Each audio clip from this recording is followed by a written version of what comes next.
And good Good morning. morning. It is another week already. Happy Monday from Rural Community Solutions, where we help you design family-friendly, youth-centered places that thrive. My name is Kim Spillers. And I'm Frank Spillers, and we hope it's not as windy where you are as it is where we are. It's quite blustery. As Winnie the Pooh would say, it's a blustery Monday. That's right. Yep, on that. So we might go find a creek and go play poo sticks. Welcome. Hey, today we've got a return guest with us, and we're so happy that she has returned because one, she has been one of our most popular interviews since we started our live stream, and two, she's got a great message. What a message! So stay tuned. Come on back. We're going to be talking to Gloria Russell.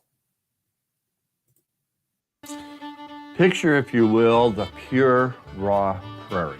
No wires, no fences, no roads, not even a farmhouse. No sign of civilization. This is what a person saw that was crossing the prairie in a wagon more than 170 years ago. They jumped off the wagon, looked around, and declared, "This is where I want to settle and build a town. A great place to live and a great place to raise my family." So they took a risk. They built a house made out of the land, planted food to eat, and cared for the land. Then they wrote back to their friends where they came from and described the great opportunity and promise that they have found. They invited who they knew to join them in their discovery, people they had a relationship with, and so they came, family by family, and those families invited others they knew who they wanted to live with within that community. The communities grew because the needs of the families grew, so entrepreneurs started businesses to meet those community needs. Ice houses, broom factories, general stores, and many other types of sole proprietor entrepreneurial businesses started up within the community. All of our communities across this country, all around the world, were started in this way, with a vision of the future and a plan to grow with people. And grow with people they did because they wrote back to their neighbors, to their friends. And what did they say? Well, maybe it's not what they said, but how they said it. That's a great segue into that is so funny. We are so grateful that Gloria Russell is joining us. She is with Russell Resources, and she's a good friend of ours, and we're so excited to have you on the show again. And so I guess just a little bit of background for people who may not know you. Your business has been going now for 7 years. You serve business owners with digital marketing content and other writing for marketing and help people get their ideal message out to their ideal clients and grow their business. And you're a woman doing this, and you've just had a new move. So we want to be sure and talk about what that's been like for your business. Gosh, you didn't have to have a job when you moved, did you, Gloria? Yeah, congratulations for increasing rural America's population. Yes, by one. Yes, that's exactly what we're up to. So welcome. Thank you. Let's see where to start. How about we start with just kind of a bit of background about your business. If this business has been around for 7 years, what have you done before that led you to think, I need to have my very own Russell Resources? I'll tell you what, I was thinking about that for a long time, probably as long as I can remember. It's something that I had always wanted to do, but I came from the corporate space, and I always loved that. I had jobs that I really enjoyed, and I knew that I was appreciated, and I had so many things that I could do. I think I've always had that entrepreneurial spirit, but I think what got me through the corporate thing, which maybe otherwise wouldn't have really been for me, was that I was able to be sort of an intrapreneurial type employee. And so it really was, it was wonderful. I had a lot of variety and just kind of went off and did my thing. So that was great. But I really wanted to help small business owners. And so when the timing is right, I guess that's what you do. And I could see that a lot of small business owners really didn't have the opportunity for some of the resources that a corporate situation allowed. So I wanted to be able to help them and provide those services at that same caliber that they otherwise maybe wouldn't have had. And they don't need a full-time person, but someone who can really help them make a difference. So it's been really fun. You mentioned entrepreneurial spirit. Mm-hmm. Now that can mean a lot of different things for a lot of different people, and it's a personal feeling. So can you describe an entrepreneurial spirit for what it means for you? Well, so it probably starts with a little rebel in me. I don't. Yes. And you? Yeah, I mean, if we want to be real, but I love doing. I mean, I feel like we all have gifts and we all have talents, and we're meant to use them. And I just have such a curious mind, and I love the continual learning. I just love to do my own thing, but I really need variety. I've always known that.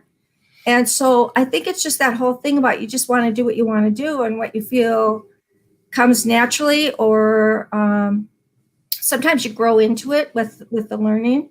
I mean, I'm an avid reader. I read, my bookshelves are just full over here. I always wanted to have this beautiful, huge library, but I moved so many times, it got a little cumbersome. Books are heavy, aren't they? I know. So now I can only keep the ones that are a 10, Well, but that's okay. It's okay. That- we gift on the intellect in other ways. That's yeah, true. Well, and then you can always read in the car, which you're listening, but yeah. I've done that for decades just because otherwise you can't read enough books, right? Yeah, that's right. Yeah. Absolutely. So you came from the corporate world and you moved into your space. So you're a branding expert. So how did you determine that Russell Resources was a good choice for you? Well, I wasn't honestly sure exactly what it would be. There were many things that I did in corporate that I absolutely loved. And so you have to choose one.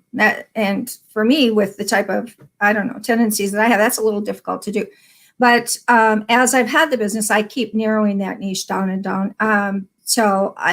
Because you just really can't do it all. But what I really did love to do was write. And let's face it, what it really is for business, it's marketing. Because marketing is letting people know who you are and what you do and how you might be able to help them if it's something that resonates with them.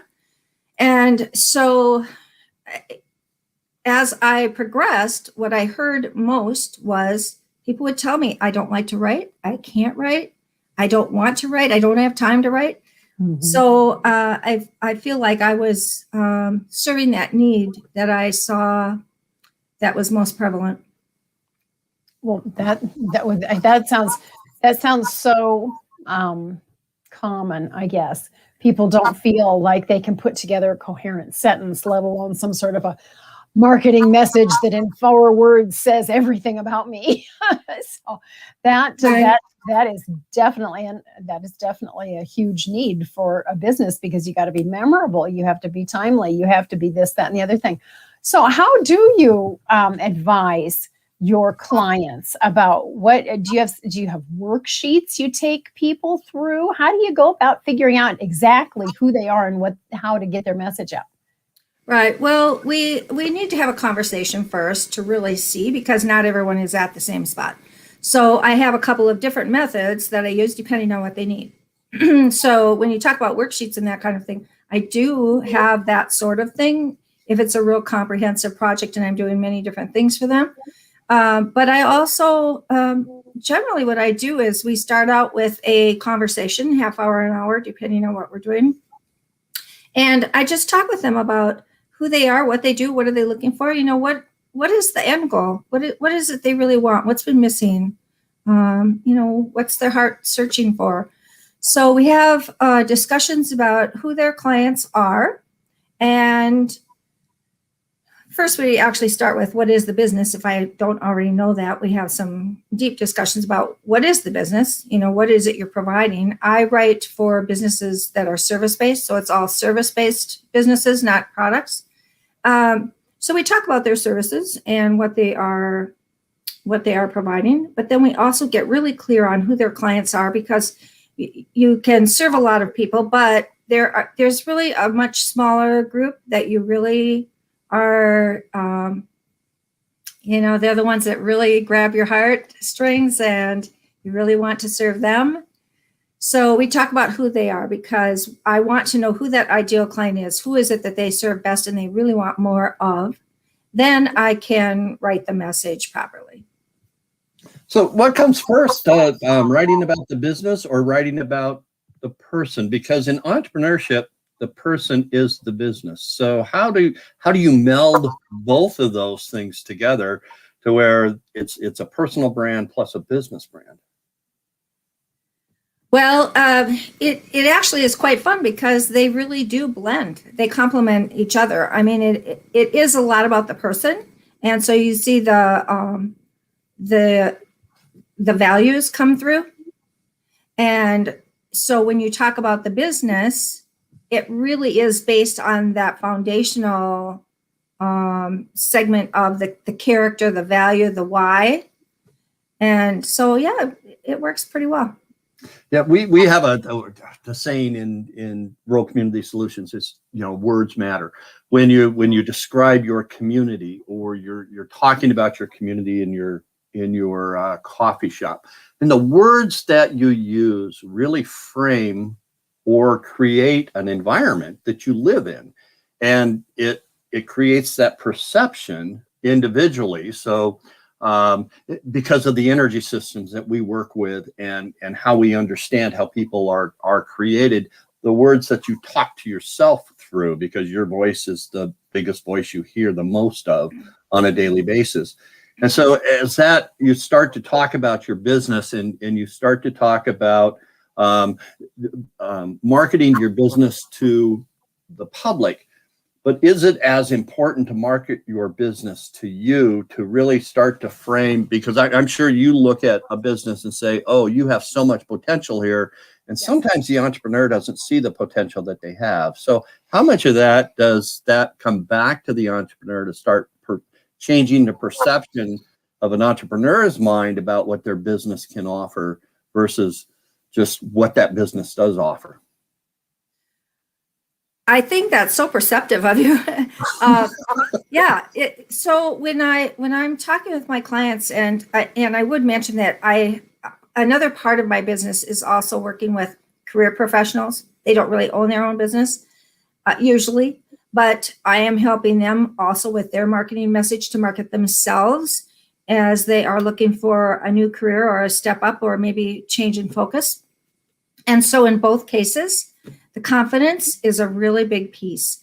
And a lot of that is how you speak to yourself and what you are thinking. And so part of what I feel like part of my job is to encourage them and build them up. We have to be real careful that we understand what we're doing and why. But then it's building that confidence in them and encouraging them. I really am I guess if I would label some of my gifts, I'm an encourager. Yes, and I'm a connector. So that is a big piece. Okay, that's because it's just really starting to come to me actually of that when a business is marketing and you don't get traction out there. So I want you to go down this road of where you helped an individual really get that traction to where they didn't really understand what they had. And then all of a sudden, because of your input, your writing, the words that you used, helped an entrepreneur gain confidence that actually increased his business. Or her. Or her. Well, it's his. Oh, because I know which one you're thinking of, Frank. Because we talked about this last fall or whenever it was. Yeah. So next time we'll give her example. Kim. But this time, this time it's a guy. It's all right. this time, yes. Women's History Month, just keeping us up there. So, the client that we're thinking of came to me. He had a good business and he loved his business. It was a local business, but he didn't know how to grow it or he didn't know how to get the word out. And, he had tried a few things, but honestly, he just didn't know where to start. And I came to know him for his character, which was just, his values were wonderful. His goal of customer service, that was just excellent. I mean, you just wanted to see him grow and just achieve whatever it was that he wanted. So I worked with him, and we needed to make a plan as far as what's the sequence, what makes sense. Again, we have to realize this was a local business. So he didn't have a website. So the first thing we did was to build a website so that he could have something to point to and something for people to look at to really understand the credibility and the visibility would be there, and the marketability. So I don't build websites, but I connected him with a web design firm that I knew would be good, good to work with him. So they built the website and I did the writing. Of course, we had a lot of conversation about it and what does he want. And I helped him to understand which market is he really going after, who would he really love to serve. And so I think that was something huge for him to really narrow that down. And once we did that, his business did start growing. So we had the website. That was awesome. Then I did, because it was a local business, I created a next door presence for him. And we had the write up there of the services, but also testimonials. So, his clients were very happy to give him testimonials. They loved the work that he did for them. So that was there. We did a postcard campaign, and he was surprised that he got responses from both the postcard campaigns and the next door. He wasn't really expecting it to work, I don't think. But it's just all these different ways that you can get out there. And then we did a LinkedIn presence for him as well. But when I had talked to you last fall, the reason I think that you remember that is he had just told me at that time that his business had doubled. And I talked to him last week. And now at this point, his business has more than tripled. Wow. Oh my gosh, that's amazing. Talk about the power of words. He's so happy. Done. Well, and it's the words, and it's just putting it all together and having a plan and taking it step by step so that it makes sense. That it really has been powerful. That's amazing. So has he hopefully recommended you to other people so that your business has grown as well, I hope? Well, that happens too. Good. Well, that's great. If somebody does a good job, then you want to toot that horn and say, hey, you need to call Gloria. Well, and testimonials are good as well. Usually, people love to do it. It's just that everybody gets busy, and so we don't always do it, right? But when people write testimonials, for me, it really does help, because people read that and think, oh, well, maybe she could do that for me as well. But for him, testimonials have really helped. Sometimes you just put the word out there and it's good, and the writing can be excellent. But we also want to make sure that we have testimonials or case studies or whatever it is, because you've got that social proof, and that boosts the credibility even more. It's not just us saying this, which, yeah, you can trust us, but here's all these other people who are saying the same thing. So yeah, it's really wonderful. Yeah, word of mouth is the best advertising. Because if you do a good job, they'll tell maybe 2 or 3 people. But if you do a bad job, boy, 10 or 12. Yeah, look out. Get the word on it, Exactly. Or it's on Instagram, or it's on Spotify, or on any of the social networking sites. Well, so I want to go now down the Women's History Month path. And I want to know is what's it like to be a woman in this writing space? And then you were in the corporate world, you lived in the cities, Twin Cities, for those of you who may not recognize that connection. And you've moved. So can you tell us a little bit about that journey, what it's been like, and your new town? What's the benefit of having your own business? Well, I'm not sure this would be the same for every business, but for mine, I loved thriving in the city, and I loved where I lived, and I had the network, and of course we were doing all the in-person meetings. It was wonderful. But as I got busier and busier, I could do less of the in-person, and so I was doing a lot of remote work. And I was using Zoom to meet with people, or we would just meet by phone, whichever was their preference. So when the COVID hit, we just weren't doing the in-person meetings. And my gosh, I can't even believe it. It's been a year, right? So I always had been, well, for a long time, I'd been doing Zoom meetings, which I do a lot of now. But for me, then in that case, it was really easy for me to move. It didn't matter where I lived. So I moved 2.5 hours away from the Twin Cities, actually to be closer to my mother. And a little shout out to my mom here. It's her 95th birthday today. Yay, Dorothy! Gloria's mom. Yay, happy birthday. Oh gosh. Yeah. Best year yet. It's wonderful. And so now I can run my business from here, and I can be closer to her, and I just feel so blessed. I am so grateful. I can't tell you. If I would be in a corporate position, I could never do this. But with my business, I can take it where I want. And that's the message for rural America, is that as long as you have internet, as long as you've got good connectivity for a business like Gloria's, for a business like ours, for a lot of businesses, we get to choose where we want to live. We're not constrained to staying put anymore. And that just upends life.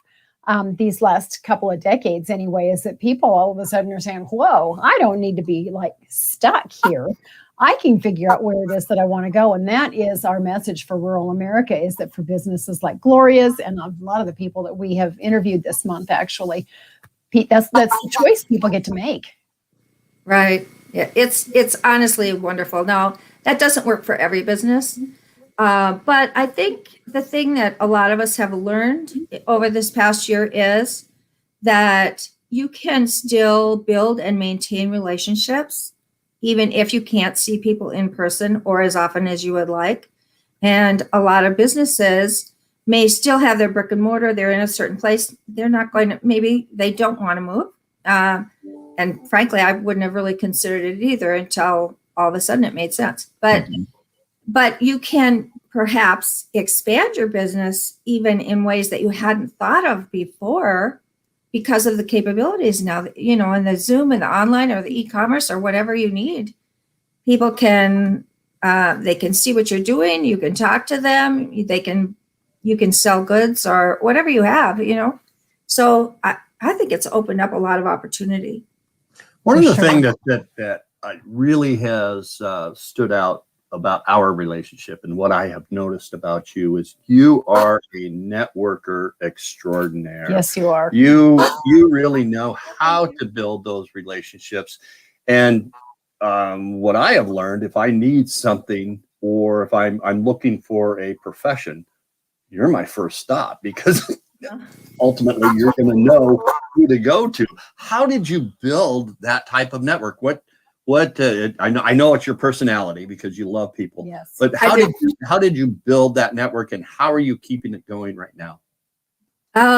Yes. Well, when I started my business, I knew that I needed support and I needed a network, because I was not the type of business where I was bringing my customers along with me. So I was building from scratch.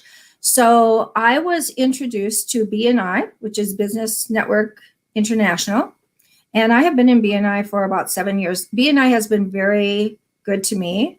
I've met a lot of people, and we just try to get to know each other and help each other if we can. So that's been wonderful. And I would highly recommend that to anyone who wants to build a network or is starting a business or wants to build their existing business. And lately, we have a new networking group on board, and that is the Happy Neighborhood Project. Excuse me. And I have become involved in the Happy Neighborhood. And of course, they had me at Happy, right? I mean, yes. Yeah. I mean, as soon as I heard the Happy, I was in. So I have been co-host for Minnesota, but I'm now co-host captain for Minnesota, Wisconsin, Washington, and Midwest ladies. And it's been wonderful. This group has grown. It started with one weekly event, and it has grown. Now we have, I think, 63 weekly events. I mean, huge, right? And it's growing. I think the goal is to have probably 150 events. So there's a lot of networking opportunities for people, and there are different locations in the States, but globally. So we have every Friday a worldwide event. It's just amazing the people that you can meet, and they're all such good people. So is this like through Zoom? Yes. Wow. Okay. It's amazing. So is it topic oriented, or is it just get to know you? It's get to know you. So the idea behind the Happy Neighborhood, we want everyone to be able to network and to meet good people, the happy people, not the crabby pants, right? Yeah. But No, we call them crap magnets. Yep. So the networking is always going to be free, always free, unlimited for everyone. And we want that opportunity. Now, how that happens, I joined as a member. I'm a paid member. And so some people do that. You don't need to, but I did. And so I've been more involved. And so the networking is free for everyone. And we want that opportunity to be there. And if you want more, you can pay and be a member. They have, other member events, which are wonderful. Wow. That's something that we haven't heard. I mean, we talked to you just briefly before the show about it, but that goes a little bit deeper than what I thought. Well, it's really interesting. Excuse me. You have to go to the website and, happyneighborhoodproject.com, and you can learn more about it. The thing is, I didn't know about it either. It started in California, and, it's big in New York, Florida, a lot of the other areas, but it's growing so fast because people see the value and they're just enjoying it so much. But I didn't know about it either. Minnesota was not one of the first places by any means. And in fact, I heard about it from a colleague in the UK. She said, "Oh, you should go to the I'm like, Happy Neighborhood." But yeah, it's awesome. Well, how fun on the other side of the pond that you get to have advice about doing something that's here in the States. Well, and that leads me to, the BNIs before COVID. So before COVID have always been in the major metropolitan areas, and people in rural businesses didn't have the opportunity to do a BNI because everybody met face to face. Now they've gone on Zoom, but they're going back to face to face. Some of them are going to continue on Zoom, but the Happy Neighborhood Project sounds more like let's just it sounds like a bigger, more generalized networking group, and one you can find people of your own values, and people not necessarily in business, but people that just want to create a relationship or a network with. Right. Yeah. And you know how that goes. Once you get to know people, you develop some very deep relationships with, solid business relationships with these people that you meet and you really get to know. So it's wonderful. And I think BNI is wonderful too, because it is all Zoom now. And so rather than only being able to visit and network with your people in your chapter or chapters that you could drive to in a reasonable amount of time, you can now, you can now visit, you can go to India if you want, I mean, anywhere. That is So really that's cool. great. So getting in with a network like this, a person should contact you to even just write their elevator speech, because when you are in a networking group, you have 3 minutes to stand up and say what you do. And you can help a person describe themselves. You can help a person describe the business into what's called that elevator speech. Can you just talk a little bit about how important is that elevator speech, just walking down the street and you're meeting somebody? Well, true. And it takes a little while to really formulate it and get comfortable with it, I think, because you talk about 3 minutes. Sometimes you have 3 minutes, but usually you don't even have 3 minutes. Yeah. So, for instance, if you go to the Happy Neighborhood Project, they will give you 2 minutes, which is nice. And then you'll have time for collaboration and just to talk with each other. If you go to BNI, you will have anywhere from 30 seconds to 60 seconds, depending on the group and the size of the group, because they have to be conscious of the time, right? And if you meet someone in an elevator, if you're on the 30th floor, I suppose you might have time, but if you're on the 3rd floor, you better talk fast. I think it's that whole thing about really understanding how to put something out there that might generate some interest. And that's what it's really about. But it is fun. And it's funny that you mentioned that, because some people do tell me that they have difficulty with that type of thing, and they've asked me to help them with it. Mm-hmm. But yeah, it's very fun. It's very fun. When you got your business going and underway, did you have a mentor? Did you have somebody to help you out? And what advice would you give to women who are thinking about starting a business? Oh my gosh, for sure. And I've had a lot of coaches. As far as in life, I've had a lot of coaches and mentors, some who probably didn't even know they were. But then there are some who, definitely I've paid. And so, I think where you get a lot of that is in the reading. You read some of the people, they're coaches, right? You do the reading. I take classes. I take courses. There are webinars. I've also had coaches, several different types, from sales to marketing to business. So I definitely recommend that people have a coach, whatever it is that they need at the time. I think it's really important to have a support group. And that support group, you've got your inner circle. And sometimes your inner circle, depending who they are and, do they have an entrepreneurial mindset, or do they not? So you're going to love those people, but if they don't have the same perspective, you're not going to get the same kind of support from them. So I feel like you need to, and you need to anyway, just because you need to expand yourself and your thinking. It's great to enlarge your group to include other business people, and especially advancing entrepreneurs.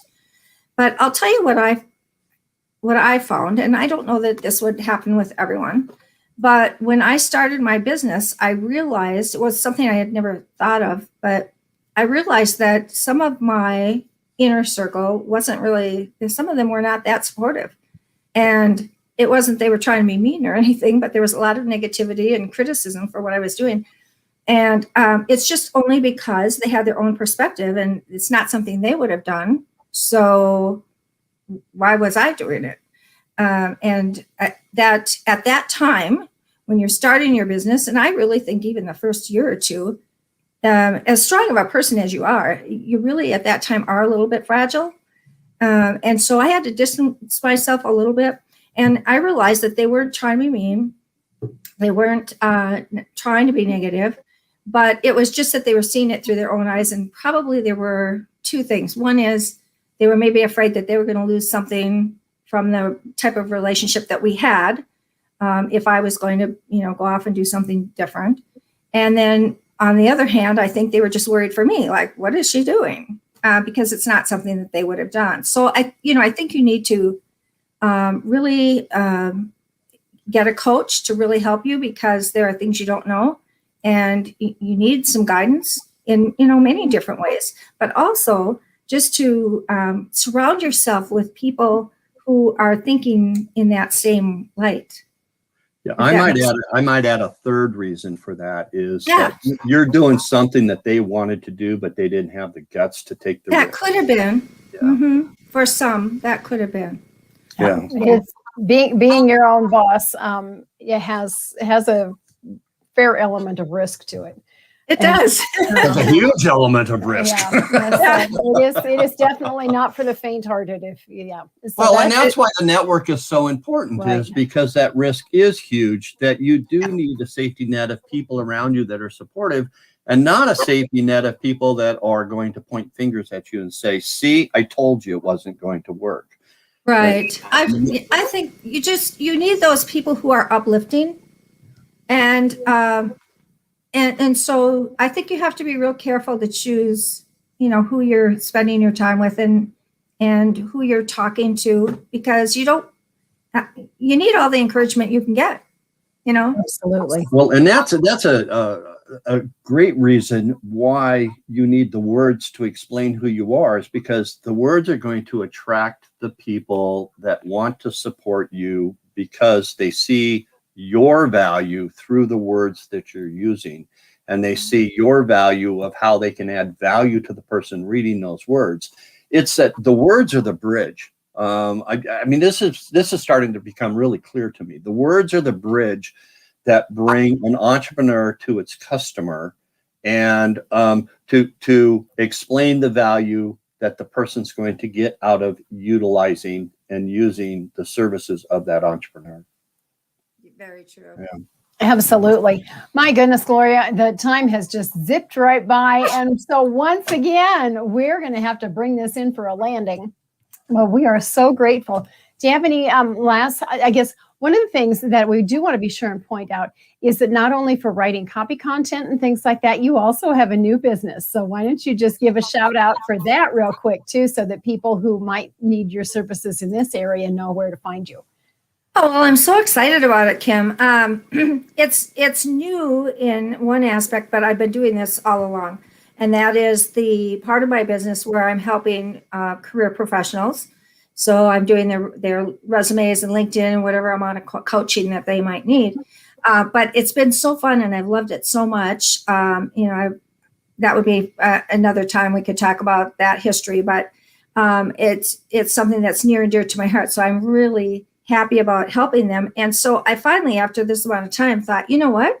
It needs its own name and it needs its own container. So I have now put out a website for resumepro.us, and that is for those people. And now I have that is sort of a spinoff. It's my daughter company, so I'm really happy and excited about that. That's a great expansion, and it just cool. It just makes a whole bunch of sense, specifically for consultants. I mean, consultants are a personal brand and a business brand all wrapped into one, and so consultants they have to explain their business, but also their business is their person, and their person is their business. It's like us.